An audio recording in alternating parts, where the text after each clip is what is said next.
government's strong commitment. Thank you very much for the opportunity given.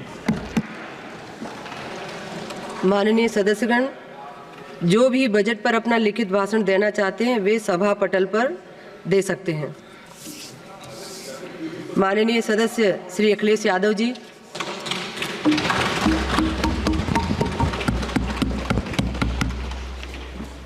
सभापति महोदया, मैं आपका बहुत धन्यवाद देना चाहता हूं कि आपने मुझे बजट 2024-2025 में बोलने का मुझे मौका दिया है।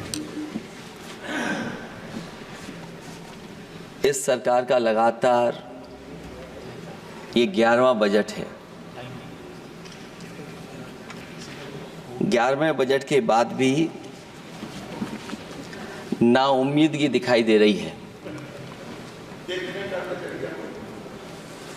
और सरकार में हैं तो सरकार के लोग तो अच्छी बात करेंगे ही, न केवल नाउम्मीदगी दिखाई दे रही है बल्कि जो चेहरों पे खुशी होनी चाहिए थी सरकार बनने के बाद, वो चेहरों पे उतनी खुशी नहीं दिखाई दी। खुशी नहीं। ये 11वें बजट में बेरोजगारों के लिए, युवाओं के लिए, गांव के लिए और उनकी तकलीफ परेशानी का जो मुद्दा है वो 9-2-11 दिखाई दे रहा है मुझे। महंगाई में घर चलाना, बच्चों को पढ़ाना और घर के बड़े बुजुर्गों की दवा इलाज से लेकर के महंगाई का जो सामना करना पड़ रहा है, ये बातें परिवार वाले बखूबी जानते हैं।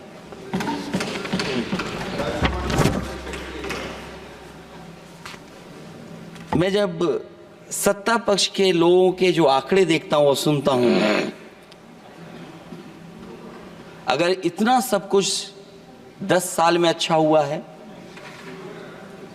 तो आप हंगर इंडेक्स में कहां खड़े हैं?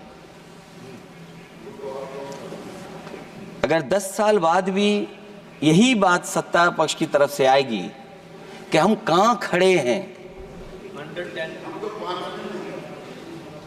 आपने बड़ा सपना दिखाया make in India. Uttar Pradesh जैसे बड़े स्टेट से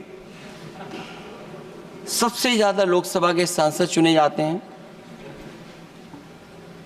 हमें कोई बहुत बड़ा प्रोजेक्ट नहीं मिला, कोई बड़ा प्रोजेक्ट नहीं मिला, प्रधानमंत्री जी मिले हमें। और अगर कोई सभापति महोदय कोई बड़ा प्रोजेक्ट मिला हो 10 साल में, कोई आईआईएम मिला हो, कोई आईआईटी मिली हो और जो ट्रिपल आईटी किसी समय पर उत्तर प्रदेश को मिली थी, क्या उसमें क्या सहयोग सरकार की तरफ से हुआ है? न केवल ये संस्थाएं बल्कि गवर्नमेंट जो एजुकेशन की इंस्टीट्यूशंस हैं वो सेंट्रल की तरफ से कौन सी नई आ गई? मेडिकल के क्षेत्र में कोई बड़ा संस्था आई हो? जो 2 एम्स आए हैं, मुझे याद है कि रायबरेली का एम्स भी समाजवादी सरकार में जमीन दी गई, उसके परिणाम है कि वह एम्स बन गया। गोरखपुर में भी जो एम्स आया समाजवादी सरकार थी, जमीन दी गई तब एम्स आया। और जो एम्स आ भी गए हैं अगर वहां 2, क्या उनमें पर्याप्त इलाज मिल पा रहा है? केवल यही नहीं, मेक इन इंडिया सपना तो ये दिखाया गया था कि अगर प्राइवेटाइजेशन हो जाएगा तो नौकरियां मिल जाएंगी। कुछ हद तक तो बहुत सी चीजें प्राइवेटाइज हो गईं, लेकिन नौकरियां कम होती चली गईं।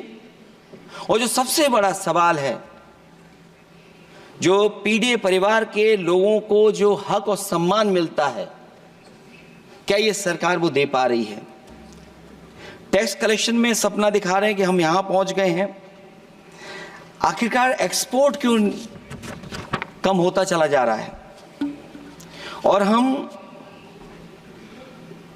जो ट्रेड डेफिसिट है उसको कैसे खत्म करेंगे?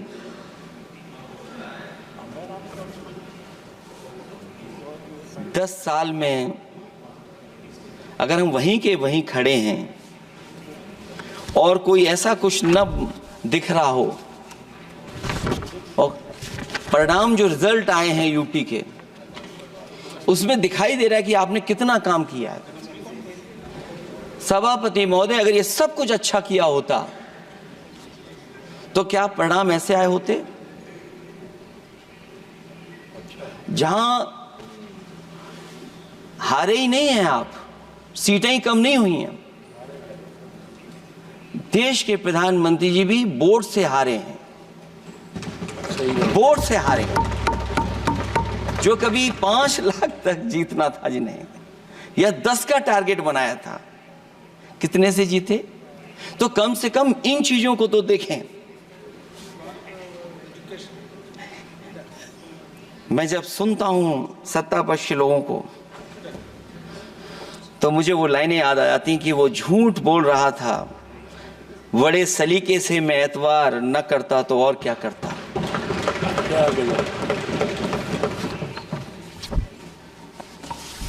मुझे याद है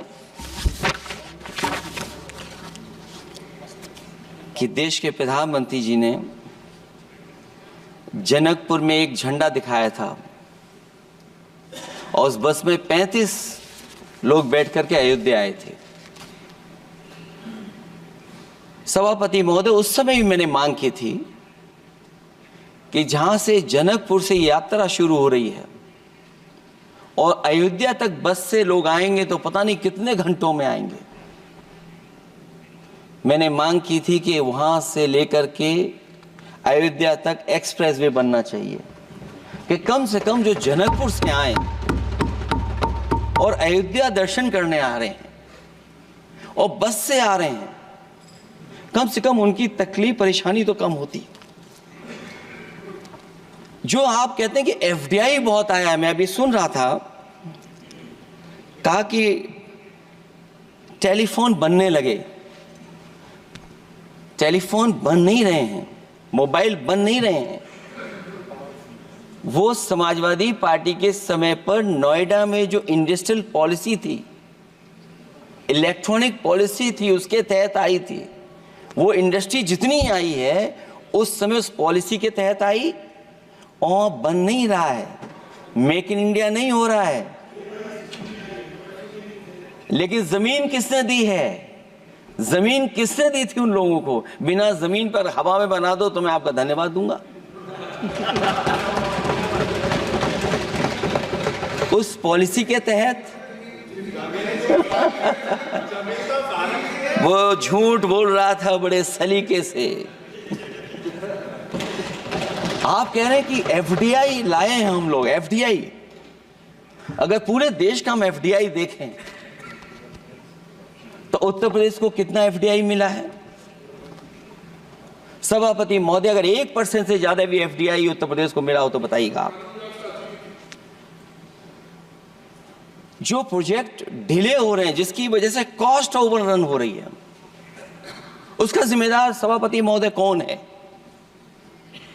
डबल इंजन की सरकार है। लखनऊ में भी सरकार आपकी है, दिल्ली में भी सरकार आपकी है। आखिरकार ऐसा क्यों हो रहा है? और आज ही जब सदन में सभापति महोदय हम लोग आए हैं तो एक और रेल एक्सीडेंट की खबर सुनी है। जब से ये सरकार आई है, रेल एक्सीडेंट्स और पेपर लीक में कंपटीशन चल रहा है कि कौन आगे जाएगा।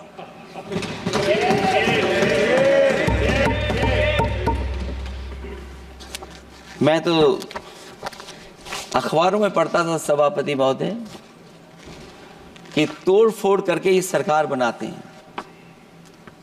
अभी एक सदस्य पिछली बार वो तोड़ फोड़ कर करके शायरी भी बनाने लगे हैं।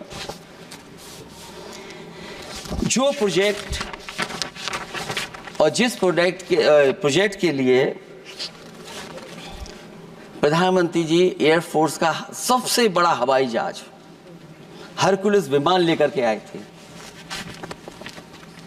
और वो सड़क पर उतरे थे, वो एक्सप्रेस वे पर उतरे थे। मैं समझता हूं सभापति महोदया, यहाँ जितने माननीय सदस्य हैं सब ने देखा होगा और सब ने निर्देश के अनुसार उस पर ट्वीट भी किया होगा।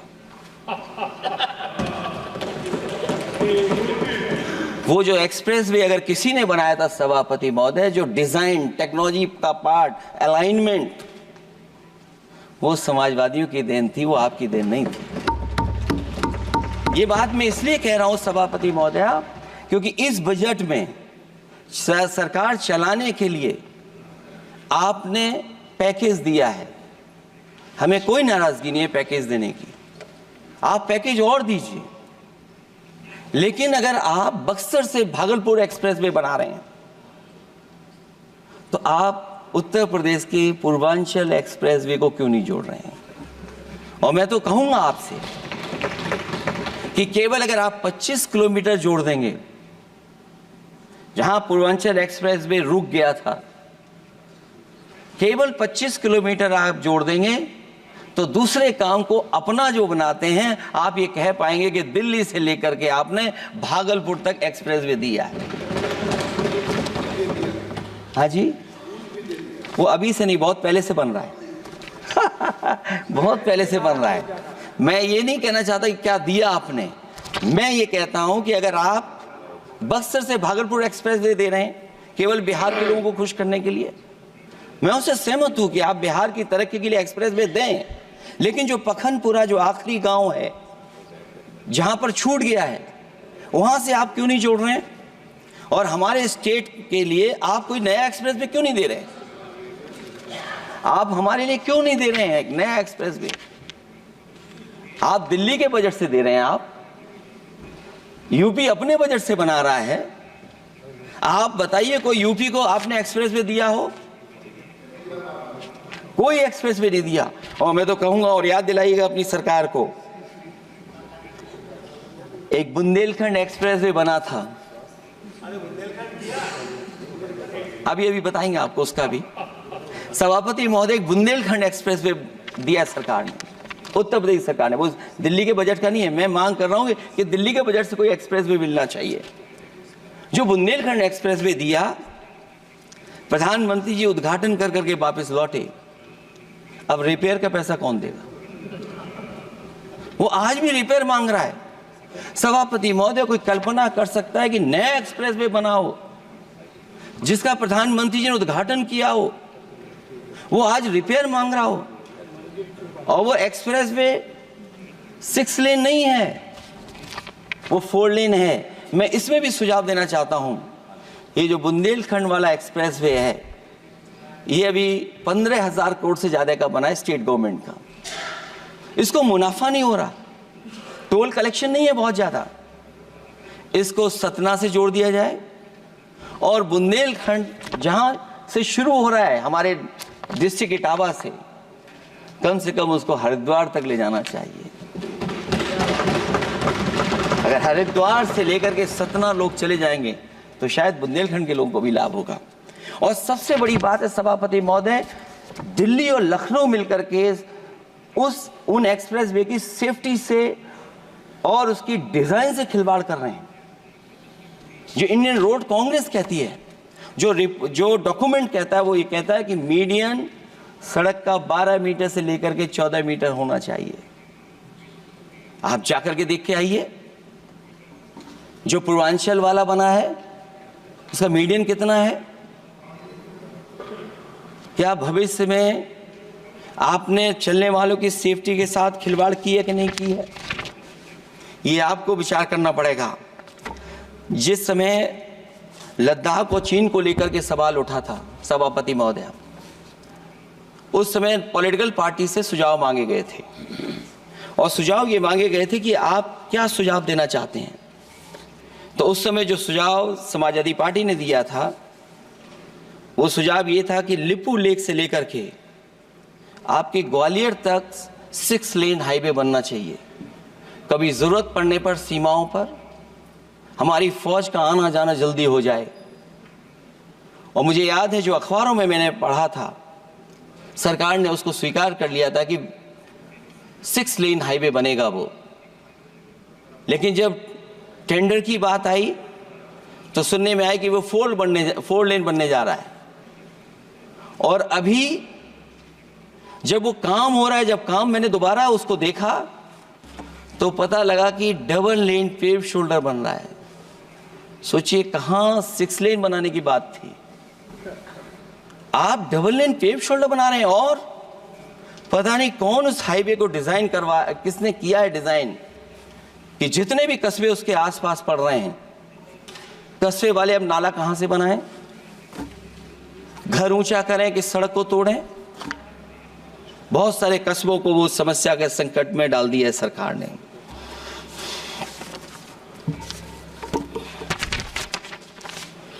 जो सरकार मंचों से ये कहती थी कि हम किसानों की आय दोगुनी कर देंगे, आज तो 11 साल हो गए सरकार को। किसान की आय दोगुनी हो गई क्या, सरकार बताए? और अभी मैं बहुत सारे माननीय सदस्यों को जब सुनता हूं तो वो कहते हैं कि हम एमएसपी दे रहे हैं।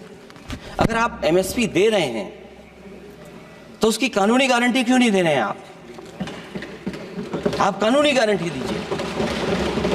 और फिर कई बार सुनने को मिलता है कि हॉर्टिकल्चर क्रॉप्स के लिए आप क्या कर रहे हैं, उसके एमएसपी की कब तैयारी करेंगे आप? और फिर आय दोगुनी में आप कितना देंगे किसान को? जो पिछले बार बजट में कहा गया था कि एग्रीकल्चर इंफ्रास्ट्रक्चर के लिए 1 लाख करोड़ देश को मिलेगा। अगर 1 लाख करोड़ देश को मिला होगा एग्रीकल्चर इंफ्रास्ट्रक्चर को, तो कम से कम यूपी का शेयर कुछ तो रहा होगा। सभापति महोदय, सरकार ने अगर एक भी मंडी बनाई हो तो बता दें। हाँ, ये अलग बात है कि अगर आप कोई चीज सुधारने के लिए कोई परिवर्तन कर रहे हैं, स्टोरेज के लिए किसी को पहले ही बता दे रहे हैं, वो बात अलग है। लेकिन किसान कहां जाएगा जहां उसको रेट मिलेगी? और फिर ये इस बजट में कहा जा रहा है कि हम 109 high yielding and climate resilient varieties लाएंगे। तो सभापति महोदय, हम अपने माननीय मंत्री से कहेंगे कि वो ग्लोबल वार्मिंग के लिए जो आप काम पिछले कितने वर्षों से कर रहे हैं, क्या हुआ उस ग्लोबल वार्मिंग का? COP21 में भी आप हुआ है, G20 में भी आपने आश्वासन दिया, और कुछ नहीं किया। तो आपको क्या लाना पड़ रहा है? 109 high yielding and climate resilient varieties. आप मुझे बताओ किसान पर कब तक पहुंचाओगे आप, और उसको पहुंचाने के लिए आपके पास क्या इंतजाम है? और फिर दूसरे पैराग्राफ में फिर बदल जाते हैं आप। अभी आप बात कर रहे हैं रेजिलिएंट वैरायटीज की, और फिर आप कह रहे हैं कि हम नेचुरल फार्मिंग को बढ़ावा देंगे। सभापति महोदय, इस सरकार बताए कि रेजिलिएंट क्रॉप सीड्स कब तक पहुंचा देंगे, उससे लाभ किसानों को कैसे मिलेगा? और फिर नेचुरल फार्मिंग जो अभी भी कर रहा है किसान कई जगह पर, उसके लिए क्या अलग से पैकेज है आपके पास बजट में? आपने तो केवल सभापति महोदय एक चीज सीखी है पार्ले जी बिस्किट से, महंगाई और मुनाफा। इस सरकार ने 10 साल में डीएपी की बोरी को, खाद की बोरी को छोटा कर दिया। इससे और ज्यादा छोटा मत करना आप। और आपने डीएपी, जब किसान डीएपी लेने गया तो सरकार ने कहा कि बिना नैनो यूरिया के आप नहीं मिलेगा आपको। मैं सरकार से जानना चाहता हूं कि नैनो यूरिया से क्या लाभ पहुंचा है किसानों को, ये बताइए। नैनो यूरिया से क्या लाभ पहुंचा है सरकार बताए।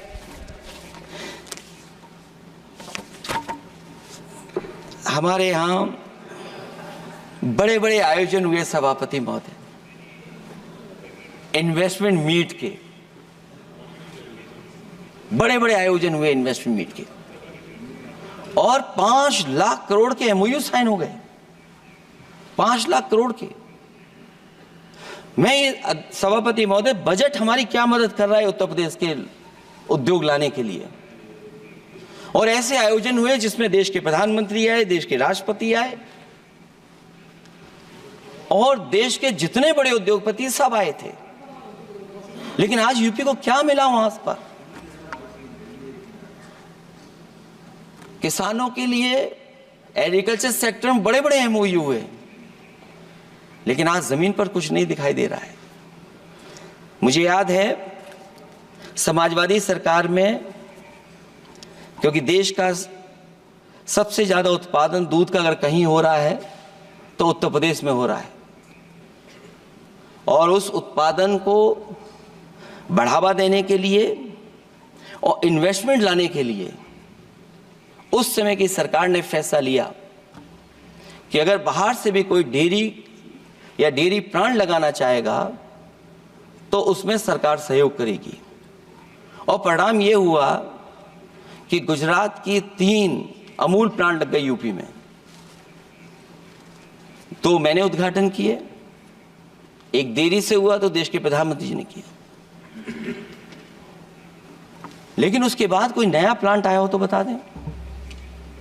जो अमूल से पुरानी संस्था है, क्या उसका सहयोग कुछ करेंगे आप लोग? क्या आप पराग का सहयोग करेंगे कुछ? न केवल दूध उत्पादन में उत्तर प्रदेश आगे है, बल्कि चीनी में और गन्ने की पैदावार में भी कभी आगे कभी पीछे होता है। किसानों को भरोसा दिलाया गया था कि उनकी भी आय दोगुनी हो जाएगी, उनको भी बहुत सुविधाएं दी जाएंगी, बिजली फ्री दी जाएगी। सभापति महोदया, उन्हें फ्री बिजली नहीं दी सरकार। ये आश्वासन था आपका। और आज अगर उत्तर प्रदेश पिछड़ इसलिए रहा है क्योंकि सबसे महंगी बिजली अगर कहीं कोई पा रहा है तो उत्तर प्रदेश पा रहा है। और मुझे याद है, क्योंकि बात ये मुझे इसलिए कहना चाहिए, बीजेपी के एक विधायक जो सबसे बुजुर्ग थे, वो देश के प्रधानमंत्री जी के क्षेत्र में बिजली 24 घंटे आए, उसके लिए वो धरने पे बैठ गए थे। वहां के अधिकारियों ने कहा कि बुजुर्ग हैं, इनका स्वास्थ्य बेहतर नहीं है, इनका धरना आप उठवा दीजिए। मैंने सभापति महोदय उनको बुलाया, मैंने उनकी बात सुनी। उन्होंने कहा कि प्रधानमंत्री जी के क्षेत्र में 24 घंटे बिजली होनी चाहिए। उसी दिन मैंने फैसला ले लिया कि प्रधानमंत्री के क्षेत्र में 24 घंटे रहेगी बिजली। और मैंने उससे मांग की सभापति महोदय कि उत्तर प्रदेश देश के प्रधानमंत्री को बनाने में सबसे बड़ा सहयोग किया है, इसका कम से कम बिजली का कोटा तो बढ़ जाए यूपी का। वो 8 साल हो गए, उत्तर प्रदेश ने देश के प्रधानमंत्री को तो दे दिया, लेकिन अभी तक बिजली का कोटा नहीं बढ़ा। हमें उम्मीद है 11 शुभ होता है, इस 11वें बजट में कुछ तो सुविधाएं ऐसी उत्तर प्रदेश को दी जाएंगी जिससे वहां के लोगों को लाभ पहुंचे, मदद पहुंचे।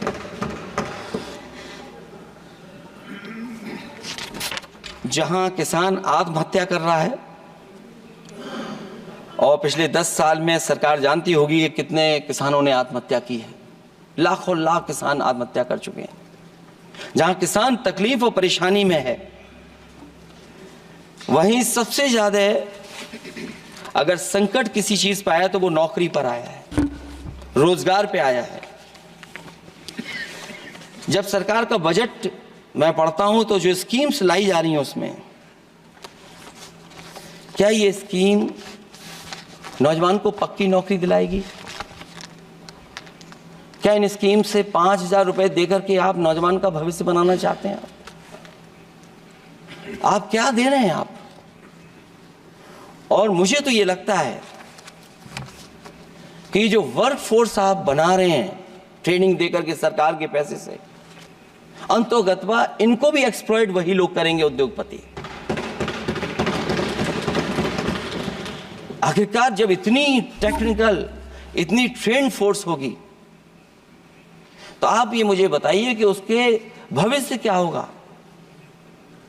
अगर इतने बड़े पैमाने पे आप ट्रेनिंग करा रहे हो, सरकार का बजट उसमें खर्च हो रहा है, तो सभापति महोदय उनका भविष्य क्या होगा? 5 साल के बाद। और जो अग्निवीर वाली नौकरी है, सभापति महोदया, कोई भी नौजवान जो फौज के लिए तैयारी करता है वो कभी स्वीकार नहीं कर सकता। जब पहली बार ये स्कीम आई थी अग्निवीर, उस समय बड़े बड़े उद्योगपतियों से ट्वीट कराया गया था कि अग्निवीर से अच्छी कोई योजना नहीं है, इनको हम नौकरी दे देंगे, हम अपने यहां रख लेंगे। और शायद सरकार में बैठे लोगों को यह बात याद होगी, क्योंकि सरकार खुद स्वीकार करती है स्कीम ठीक नहीं है, तभी वो अपनी अपनी सरकारों से कह रहे हैं कि अग्निवीर वाले जो लौट करके आएंगे उन्हें कोटा दीजिए, आप नौकरी दीजिए।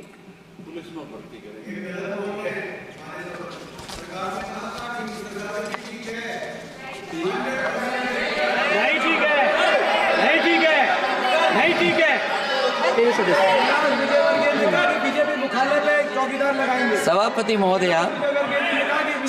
महोदया, मैं बैठ जाता हूं, आप खड़े होकर के कह दीजिए अग्निवीर व्यवस्था अच्छी है।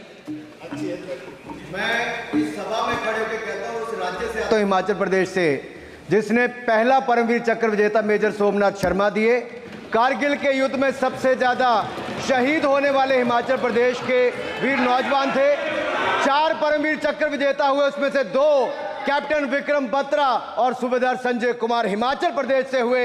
और मैं कहता हूं, जी हां, जो लंबे समय से मांग थी 1 रैंक 1 पेंशन की किसी सरकार ने पूरी नहीं की, वो नरेंद्र मोदी जी की सरकार ने यहां पर पूरी की है। और मैं एक बात और कहता हूं, अखिलेश यादव जी सुन ले, अग्निवीर में 100% एम्प्लॉयमेंट की गारंटी है और रहेगी। माननीय सदस्य साहब अपनी बात। सभापति महोदया, जो मैंने बहुत छोटा सवाल पूछा था, मैं दूसरी बात कहता हूं, अगर ये जो बात आप कह रहे हो, तो आपको जरूरत क्यों पड़ रही कि आपको उत्तर प्रदेश में और प्रदेशों में कोटा देना पड़ रहा है 10%? सभापति महोदया, सभापति महोदय, सभापति महोदय, बैठिए। सभापति महोदय, जहां तक परमवीर, रुक जाइए,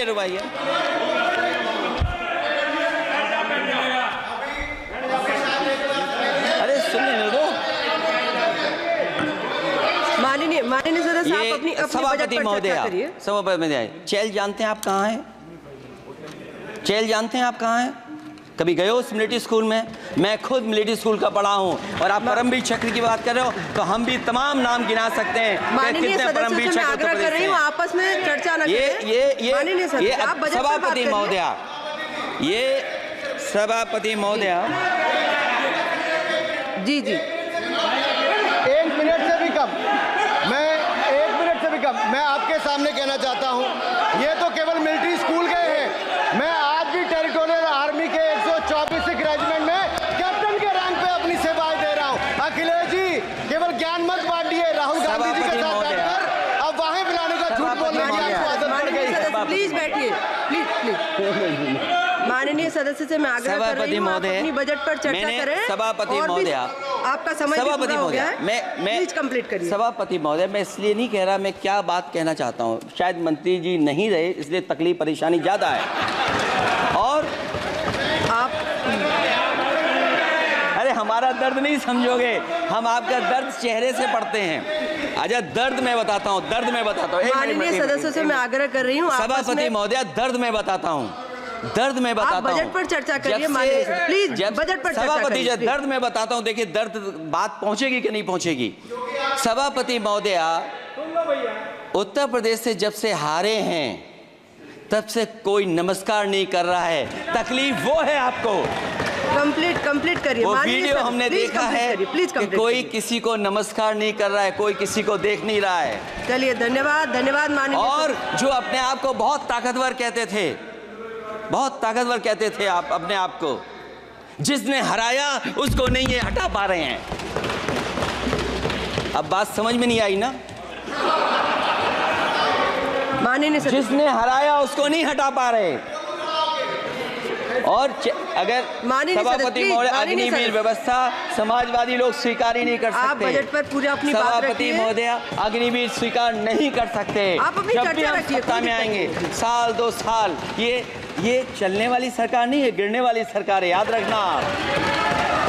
माननीय सदस्य, और देखिए, आप क्यों नहीं समझ रहे हो? साइकिल हमारा चुनाव चिन्ह है, साइकिल ही आपको सरकार चलवा रही है। जिस दिन साइकिल हट गई, आप कहाँ बैठे मिलोगे? और दूसरे हमारे साथी हैं जो हमें लेकर के यहाँ लाए थे।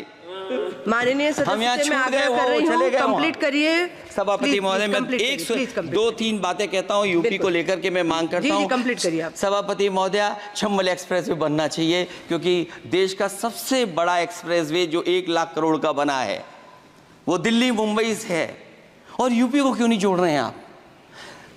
गंगा को लेकर के सब चिंतित हैं।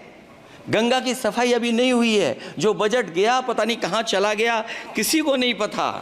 जैसे पानी बहा वैसे ही बजट भी चला गया। दूसरा, क्योंकि मंत्री जी बैठे हैं, वो जानते होंगे मंत्री जी कि देश की सबसे अच्छी लाइन सफारी बनी है इटावा में, और उस लाइन सफारी को बनाने में हम लोगों को बहुत समय लगा, क्योंकि एक लाइन सफारी, एनिमल सफारी अगर बननी हो, उसको बनाने में बहुत टाइम लगता है, बहुत जगह से परमिशंस लेनी पड़ती हैं। हम लोगों को परमिशंस नहीं मिली, और क्योंकि वो प्रोजेक्ट अच्छा है, एशियाटिक लाइन्स की ब्रीडिंग शुरू हो गई वहाँ पर। ये सरकार इसलिए नहीं शुरू करना चाहती है क्योंकि वो समाजवादियों ने बनाई है। पहली बार देश में एशियाटिक लाइन्स पैदा हो रहे हैं। नहीं, वहाँ पर इटावा में पहली बार हो रहे हैं, और वो इसलिए नहीं शुरू कर रहे हैं। और वो शेर मैं बता दूं आपको, शेर आया था कि कोई और आया था, वो कहानी मैं नहीं पढ़ूंगा यहाँ पर, फिर मैं बोल दूंगा तो फिर कहोगे कि क्या बोल दिया मैंने, इसलिए मत बुलवाइए तो ही अच्छा है। कि कुछ तो धन्यवाद माननीय सदस्य, धन्यवाद। कुछ मत बुलवाइए मुझसे। सभापति महोदय, मैं ये कहना चाहता हूँ कि लाइन सफारी, एनिमल सफारी उस क्षेत्र की, यूपी की प्राइड है वो, कि पहली बार ब्रीडिंग सेंटर एशियाटिक वहाँ पर बन गया है। दिल्ली की सरकार और यूपी की सरकार मिलकर के उसको शुरू नहीं होने दे रही है। मुझे उम्मीद है कि उसको शुरू करवा देंगे आप। और आखिरी में मैं कहता हूँ, चलते चलते आप 2 लाइनें कहता हूँ। बुनियाद को नकार कर जो इमारतें उठाएंगे, हम भी देखते हैं वो किस मंजिल तक जाएंगे। धन्यवाद। बहुत बहुत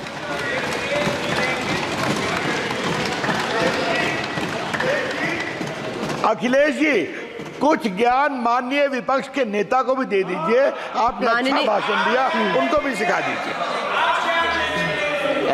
हालांकि अयोध्या को मैंने कहा हम काम नहीं रोक रहे हैं, लेकिन सभापति महोदय मैं कहना चाहता हूं, इन लोगों का कौन टाउन प्लानर है, कौन आर्किटेक्ट है, मैं नहीं जानता हूं, लेकिन ये जब सरकार से चले जाएंगे तो विश्व की सबसे बढ़िया नगरी अगर कोई बन करके दिखाएंगे तो वो अयोध्या नगरी होगी। माननीय सदस्य, क्योंकि इससे बड़ा सम्मान और कोई नहीं हो सकता।